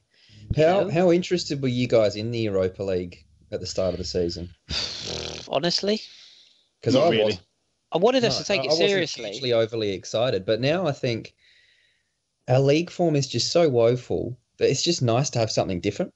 It's European trophy, isn't it? The last one, Danny, was... Don't get me wrong. I know a lot of Arsenal fans will be out there sort of, with a different mindset to what we have when it comes to the Europa League. But maybe it's just the fact that there just seems to be so many games before you kind of draw a bigger side to get a little bit up, a bit more excited about. But I was just not overly interested in it. But now seeing the way that we're playing in the league, then it's something to kind of... I think at the start of the season, we all thought we would put the kids out in the Europa and we would concentrate on the league. Now, we kind of did that, but unfortunately, our league form is absolutely woeful. So then now our focus is kind of being shifted. I don't have as much optimism as Kris to think that we're going to make the top four. I think that is a big ask, a very big ask. But I think hopefully that we can get through to the real latter stages of the Europa, and then like Dom said, when we start playing the real big teams, that's when the excitement's definitely going to grow, and because you're up against Europe's best, and that's what we want to be in it for. We want to put ourselves up against the Europe's best to see how good we actually are. I guess we'll soon find out how serious we're taking it with team selection, won't we? As far as the manager, will he sort of give up on the league and the top four and start picking the first 11 in the Europa League games? It's not going to be long till we sort of see. First team out. Let's not forget as well, we've also sold three of the players who are regularly appearing in this Europa League side: Walcott, Coquelin and Giroud. So that's three players that have now gone. That's three less options you've got. One of them is an eligible replacement in Aubameyang. So you are now... I think Danny Welbeck will probably be one that we'll rely on a bit more in this competition as well. But Danny Welbeck will save us, people. He's going to be our saviour. He's going to score. And the only other X factor in all this as well, as Karl said earlier on, I know it's the away leg. I don't want to see us go to Sweden and play out a 1-0 win. I want us to go out there and lay down a marker and belt them if we can, 3 or 4, because after Osterson's return leg on Thursday the 22nd, we play Manchester City back to back. First, you got the cup final on the Sunday the 25th, and we play them on the Thursday the following week in the league. So we've got to be. Our focus is naturally going to be swayed to that League Cup final. I do not want us to be hosting a dodgy Swedish side when we're 1-0 or 1-1 for the first leg, and we do one of those classic Arsenal conceding the last minute and bow out of that going into a cup final. Worst case scenario. There are no mugs at home. A few stats for you. They were invented. They were formed in 1996. 2010, they were relegated to the 4th tier of Swedish football. They've been promoted all these times to get up there. Now, the interesting thing, I'm just looking at their record. They've played 12 Europa League games so far, won 7, drawn 3, lost 2, scored 17, only conceded 8. Out of their 6 Europa League home games, they've had 5 clean sheets. Now, along the way, they've beat Galatasaray. They beat them 2-0 at home. Galatasaray are currently top of the Turkish league. PAOK Salonika, they beat those 2-0 at home, and they're currently top of the Greek league. So they're no mugs. And they're going to be ready for us, and they're going to be expecting to go out there. They're going to have the weather on their side. They're going to have the home factor on their side, and it seems at home they are really hard to break down. The only team that managed to score a couple of goals was Athletic Bilbao. Is it? I'm never sure what Athletic Club. Yeah, they got a couple of goals in, but then even they only went there and they drew 2-2 with them. Look, on our day, we should be going out there and putting a team like that comfortably away. On our day, we should beat Swansea. We should beat everybody. Well, that's exactly on our day. We can lose to anyone too. As Dom said, have you seen us play? I just think that none of this. Let's just play it safe. Go out there. You know, I would be confident if we score twice without reply, we'll come back even with a 2-0. I think we'll dispatch them comfortably at home. I mean, look at how we was it Cologne away? And was it Batty Borisov we smashed at home, didn't we? We've got enough talent to comfortably put this side away. It's a shame the home leg second, because you'd like to go away, go in, you're 4-0 up, whatever, comfortable. But again, you make a good point about those fixtures that are, straight after the Europa League with the Man City games, because they're going to be, obviously, he's going to have an eye on selection with those in mind, isn't he? Yeah, and you've got to make sure you win the away leg, because we don't want to have to play our best players 3 days before a cup final. Go to Sweden on a Thursday night, 2 or 3-0, and then you can legitimately say to your Josh De Silvas, your Mertesakers, your Eddies, so right, go have a run. Not that it matters because Man City's squad's so big, but who are they playing midweek leading up to the cup final? They have got Wigan away in the FA Cup. They don't play in the league now till March. Do they not? There's no Champions League games for them midweek? They've got Basel away tomorrow, and then they play Wigan in the FA Cup on the Monday, and they play us on the Sunday. So they've got a full week's rest, whereas we've got 3 days. So, But we all know that they use certain ways to get over injuries, allegedly. Right, before we move on to Kristen's questions, Karl, we've been chatting away. There's anything you'd like to finally add? I want to touch on. I'm going to do it very, very quickly. Touching the away form, I just think it's a confidence thing, because for me, playing at home or playing away, there should really be no difference except for the fans cheering louder. You should be able to still go there and just play football.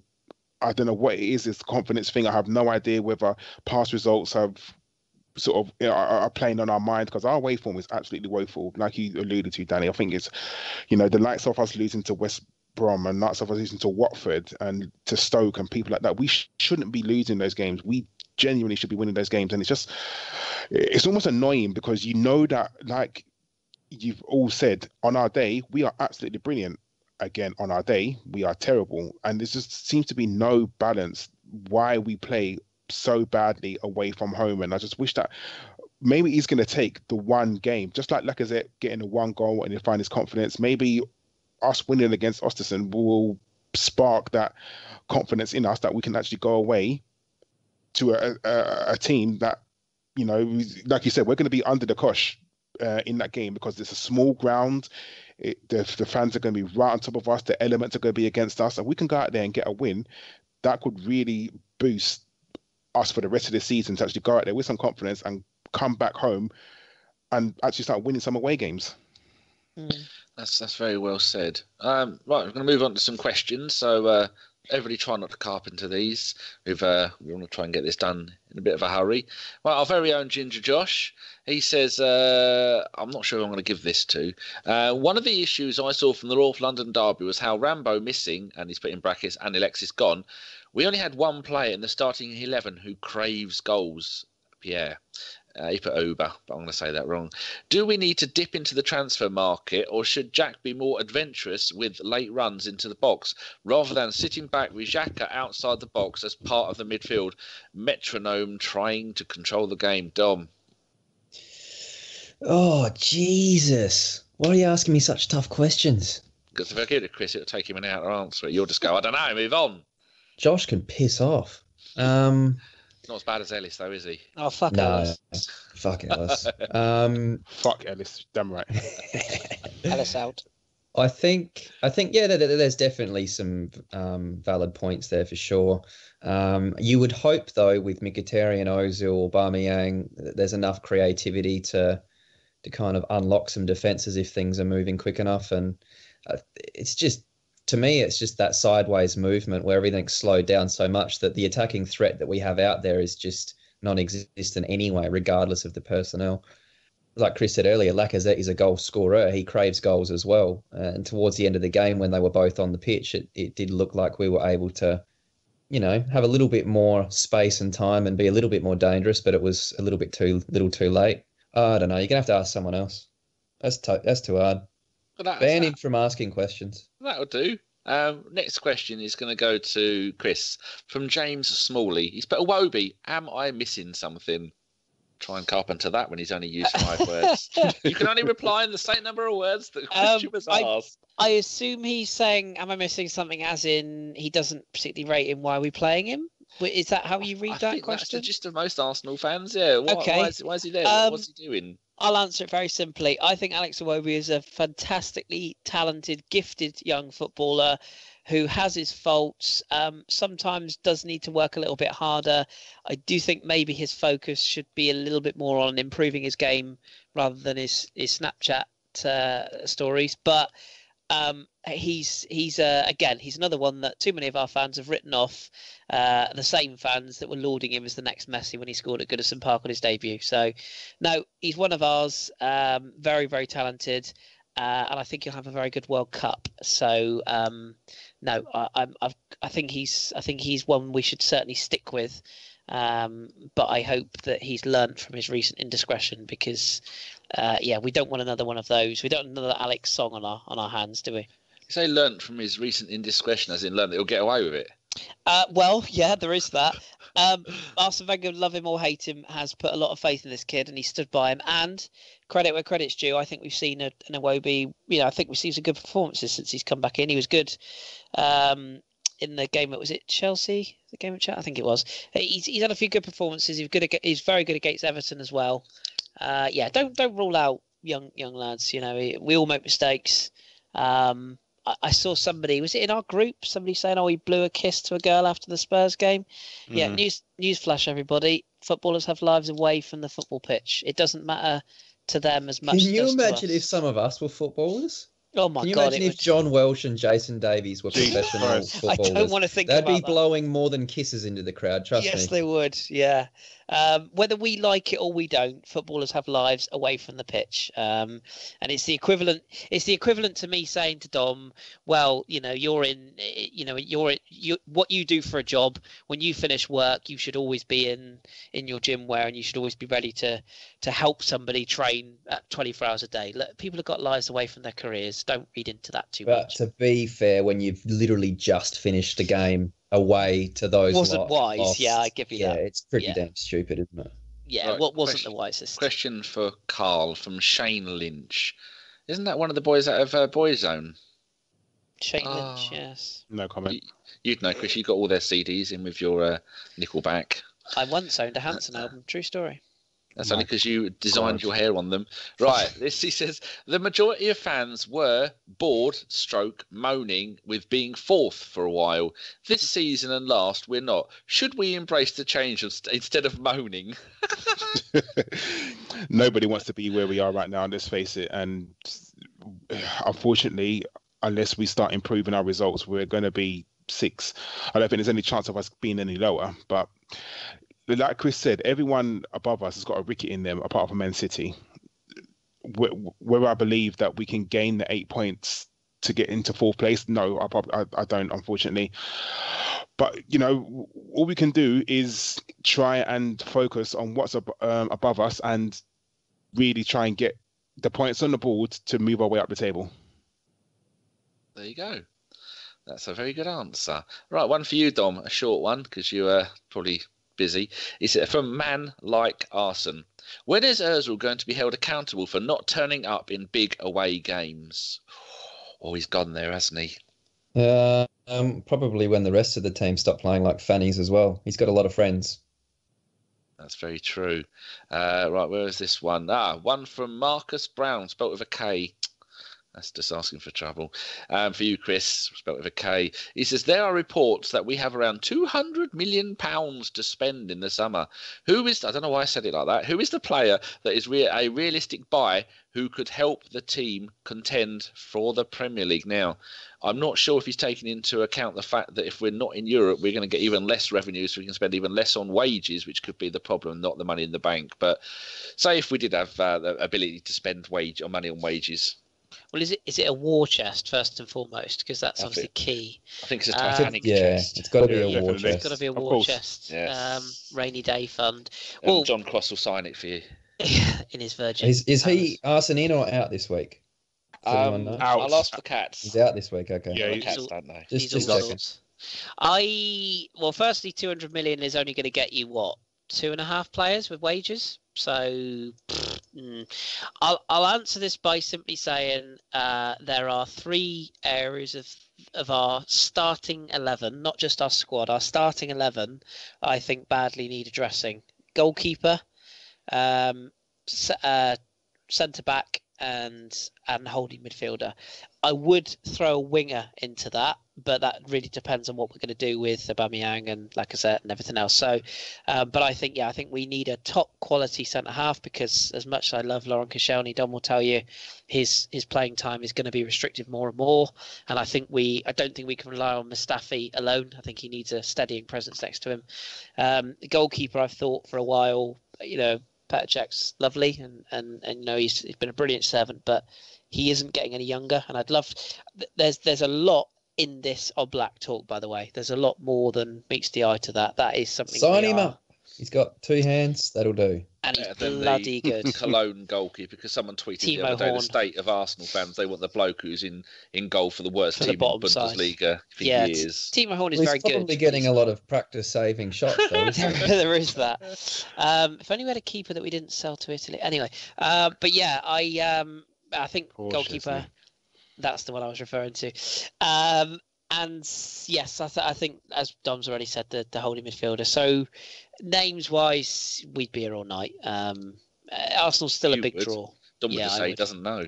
The only other thing I'd throw into it: do you Yeah. want to sign players that are ready to go now, as we have with Aubameyang? Look at the most recent signings: We Mkhitaryan, haven't got Aubameyang. time to let them develop. No. Now we want it now. So are you then saying, right, you go out and try and get a Nainggolan or a Verratti or No, a... 'cause I can't say that name. Well, that'd be There's already brilliant. too many that Danny gets mixed Yeah. up with now. Though. Imagine some Unless of he's that. called Smith Wouldn't or it be nice- Jones. You were so upset we didn't sign Johnny Evans, weren't you? Oh, that was a bloody dream. Oh, JK. Okay, is it? Is he? Oh my God. I don't know where I'll come with that. Right, as you've piped up, Karl, next question for you. Would you like one about who should we play up front, or would you like one about the Champions League? We're not in the Champions League, so who should play up front? This is from Philip Janchik, which is probably I said that right. He says it's for Kris, but Kris will only carpenter it. He says, Kris, who would you prefer up front, Lacazette or Aubameyang, or would you like to see us play both? It depends what kind of game it is. At some point, they've got to play both of them up front just to see how we get on with them. And that's So- probably up front, not one up front and one out wide. No. You mean like Yeah, a 9 with and a two. 10? Yeah, like a 4-3-1-2 formation, something like that. Stop it, you're making the listeners moist. Just to answer that quickly, why can't we just rotate them, like I said earlier? Why can't we? Your question, it wasn't aimed at you. Well, That was a just saying. spelling mistake. He meant Karl, he put Kris. Have you finished on that, Karl? Yeah, let's move on. Lovely. Okay, right. Got to get a really simple one for Dom that's not too long. There's a comment from Nicky Wilson. Let Carpenter talk. I want him to explain why Lacazette can't score. #Shamak Mark 2. We've done that. Oh, Nicky. Yeah, done that one. You won't be We've done that one. disappointed. Right, one from for Dom from Guna Charlie George. People go and look up Charlie George, same birthday as me and Tony Adams. He was a wonderful player to watch. Another one who didn't turn out. All about you, Danny. Yes, it's not.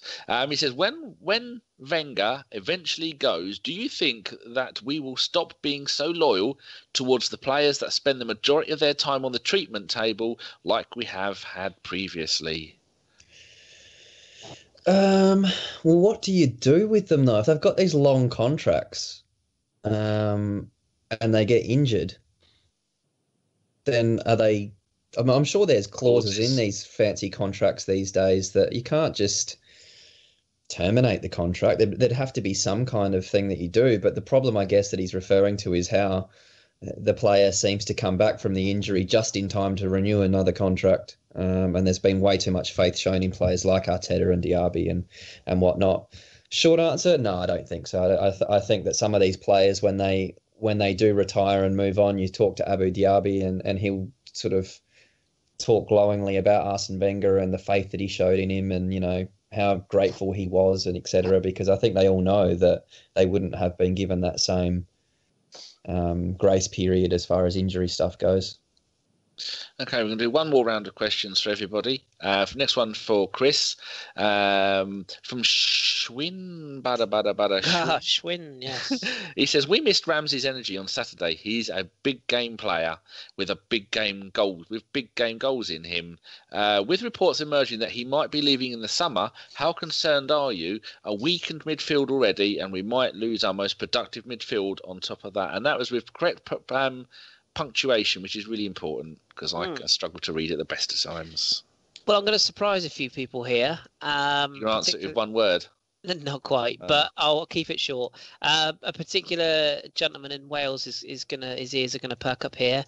I am a firm believer Aaron Ramsey is a massive part of Arsenal's future. I was worried what you were going to say there. He's a massive, it's a massive Welsh. He's got all Davis. I think based upon the Ramsey that has developed, and I think we all sat here, didn't we, when Theo Walcott went and said, you know what, he's not progressed as an Arsenal player. He's not really done much. Yes, he's had a decent goal scoring record, etc., but he hasn't really progressed as a footballer. I think Aaron Ramsey, when you look at, don't forget, this is a guy whose leg was in half at one point.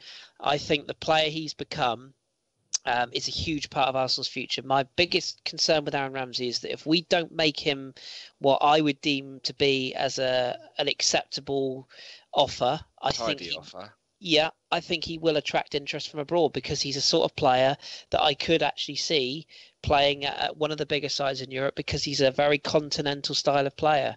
I'm not saying we should break the bank and, pay him ridiculous amounts. It's not our money, though, is it? I've no, decided it's not. To get over that. I'm no longer going to care about wages or transfer fees. I just want what I want. And we're a better side when Aaron Ramsey plays. And more importantly than that, the player that we've just signed up to the biggest contract in our history, and Mesut Ozil, is a better player with Aaron Ramsey in this midfield with him. And I reckon fortunately, though, Kris, the Arsenal people that matter seem to rate Ramsey, which is good. And I hold my hands. One of my favourite things with the team right now is when Aaron Ramsey plays, every time he does something good, it just warms my heart knowing that there are people out there on Twitter that are just getting outraged because he's making them look stupid. And they don't know how to deal with it. I'll fully hold my hands up. There was a period of time where I did get frustrated at how he plays, and I stand by that criticism, but I'll also admit now, that he's proved me and a lot of other doubters wrong. People who really understand football can see what he brings. And yeah, he's frustrating at times, but name me an Arsenal player that isn't frustrating at the moment. We need to keep him, definitely. We can't keep getting rid of these players, because to replace Aaron Ramsey, you are talking 50, 60, 70 million. And the rest. Yeah.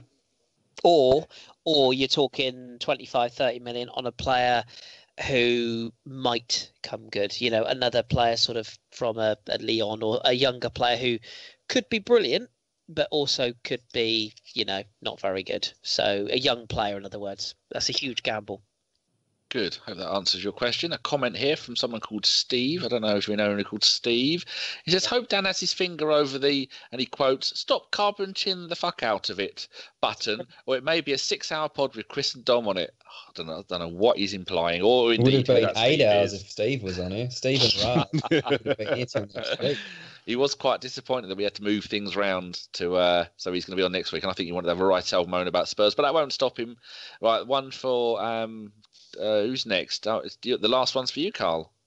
We can have one from one of my favourite question askers, Noir Confidential. He says, considering the approach to tactics has changed over the last couple of years, which you talked about before, do you think that Wenger, who is behind the times but still wants to work as a manager, will ever get a high-profile job after he leaves Arsenal? Noir, again, superb. I think when he leaves, he'll quit football, definitely, or at least management. There was always talk of him going to manage the France squad. That's mean, Danny. I think there was talk of, obviously, him going to manage the France squad. I don't think he'll do that now. I think when he leaves Arsenal, he'll either move upstairs, which I don't think is a good idea personally. I think when he leaves, he needs to have a clean break from the squad. I think he just needs to go. But no, I don't think he'll get another job. I think he'll just retire and then maybe come back as an ambassador at Arsenal. But straight away, I don't think he should ever come back into the team or anything to do with the club, at least for the first 2 years. Because what's going to happen is that if someone comes in, all that's going to happen is, well, what would Arsenal have done? What would Arsenal done? What would Arsenal done? So he needs to have a clean break from the squad after 2 years, then come back like as an ambassador or something like that. That's a very good answer. Right, a few thank yous to people who sent in questions, but we didn't have time for Pop Debucci, Bobby, David Marr, Abbas, and Steve the Gooner AFC. Thank you very much for your questions, but we're approaching the 2 hours. This is going to be a bit quicker because predictions only me and you, Karl, because them two lightweights have been expunged from the league. So I'm going 1-0 Lacazette. What are you going? I'm going 3-1 Lacazette. Oh. And the listeners at home and on the bus and in the tractor and possibly the snowplow. Can Dom and I not be the listeners? Okay. Yeah, we're going to have one for the guest and one for the listeners. Go on then. Okay. Well, Dom, do you want the score or the scorer? No, you can do one each. One of you can be for the listeners and one of you can be for the guests. Okay. Yes. So it's been that long since I've been on and basically a guest. Yeah. Chris, you can be listeners. Okay. Well, I'll go 3-0 Lacazette to score at least one. I'll say he'll score twice, but yeah, go on. 3-0.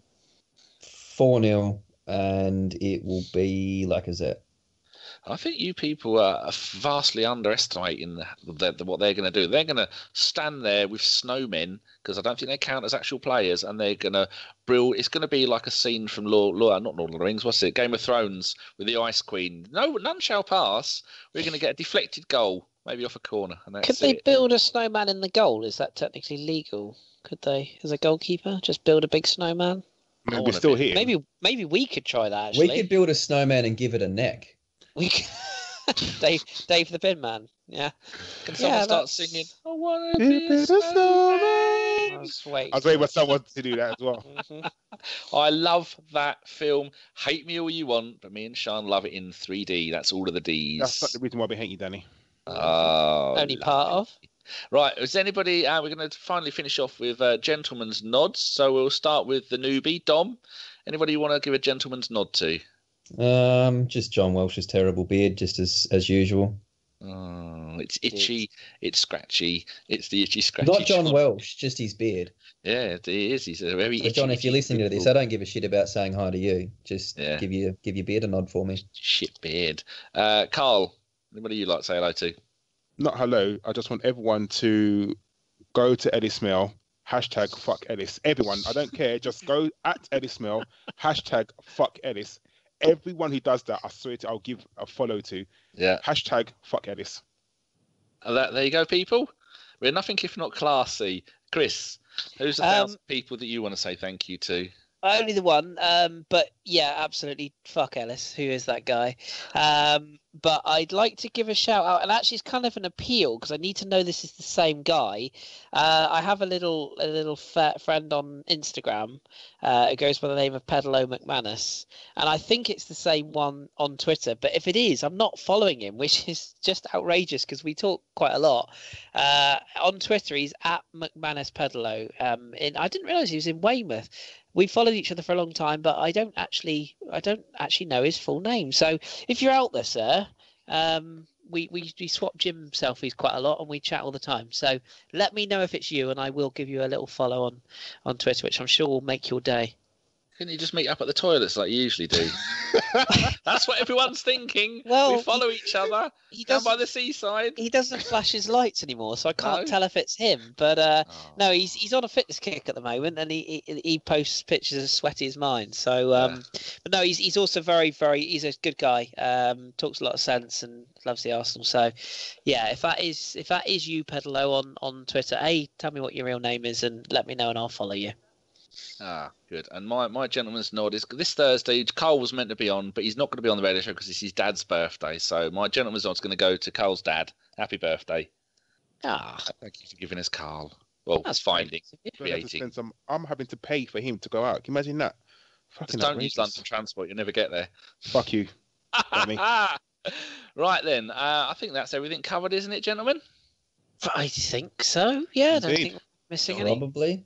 This is what happens when Gimli isn't here. We'll go on to shit. Goes to shit. Doesn't it? I've got no idea what order this has been going. At least we haven't slandered anybody or been horrible to anybody other than Kris, but that's expected. Right. Thank you very much for joining us tonight, Karl. No worries, Danny. Anytime. And Kris. Pleasure as always, Mr. GFP. And finally, Dom, it's time for you to go back to work in snowy Canada. It is bloody freezing here. Oh, go and get in the hot tub with OG. That's what you need. Warm you right up. Remember, he's got Italian hands, or as he call them, they're Roman.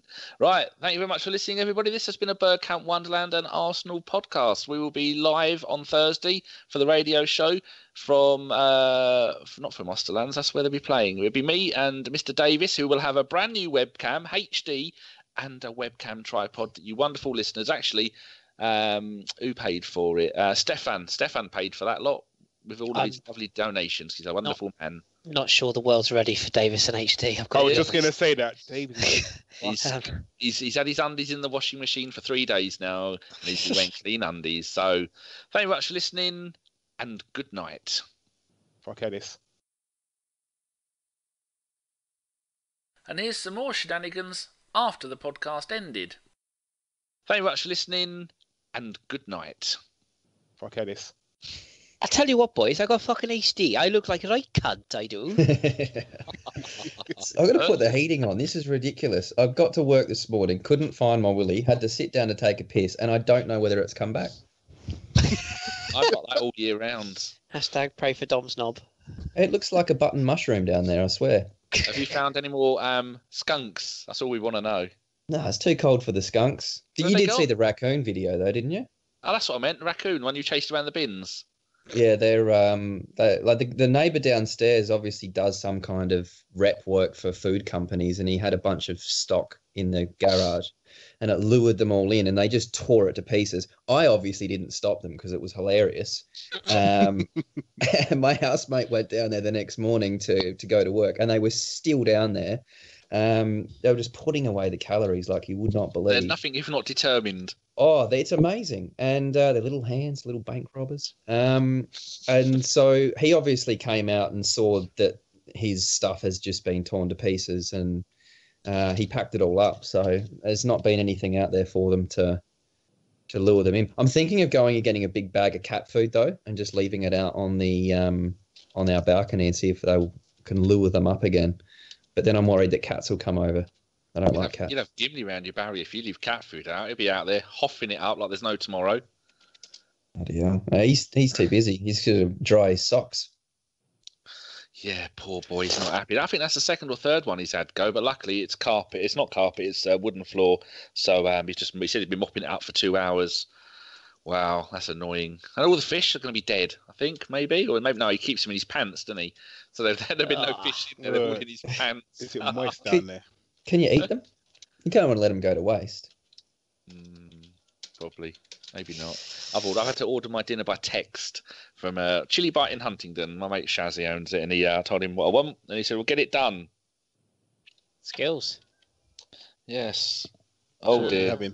Yeah, I am going to have cheesy chips. Well done. Only because I'm lactose intolerant. Yeah, I mean, I am. I've got. Sometimes maybe kind of. He's just intolerant in general, I think. Exactly. He's just an intolerant fucker. I got a. For fuck's sake! I leaned forward to get them. Oh, no, I'm leaning forward. I've got these tablets. Oh fuck, where are they gone? Oh, that's not a tablet, is it? It's gone. Yeah, I've got these lactose tablets. I'll just take one of those 20 minutes before I eat it. And I'm going to have chicken tikka kebab. It's just like the red dry stuff. It's not all fatty. With chili sauce on, and no vegetables because I'm not a rabbit. Or meat. And then I don't eat the pita bread it comes in, much as I'd love to. Goodness gracious me. Oh, that's what you worried about. The carbs. Not all the rest, yeah. The hell was that? So you go to the McDonald's drive-thru and just order a Big Mac, 4 packets of nuggets, some fries, and a Diet Coke. Gluten or dairy, they both get to me. What can make me trumpy and bloated? I don't know how I can tell before anyone says it. Deary me. The mind just boggles. And I've got no TV to watch because of those swines at Sky ruining my account. I've not had Which one Sky now? since Thursday. Have they turned it off? So what about Oh, no, Sky Go? I had. Yeah, Did you they've given me Sky Go VIP, so I can have it on 5 devices. So me and Dom have got a special place we go. So I bought my mate's phone, Sexy Frank. I bought his Galaxy S6 off him. It's S6 Edge, and he wanted 50 quid for it. That's a 200 quid phone. So I streamed it. I went to our special place, Dom, and I streamed it in bed the other night. So I went to bed at 8 a.m., woke up at 12, streamed it, went back to sleep until 8 p.m. Fucking hell. That's what your taxes are paying for, Karl. Thank you. Yes, and all I do is moan about you. What were you doing earlier? Rattling and wiggling. Do you know what? The mic was down rather than sort of up by my mouth. So every time I moved the wire, that's what happened. But I've moved it up now. So you should know better than that by now. You're an established podcaster. Have you been asked to guest on any shows yet? No, I was speaking to Mike. Don't go on there. He does it naked and he makes you watch the webcam.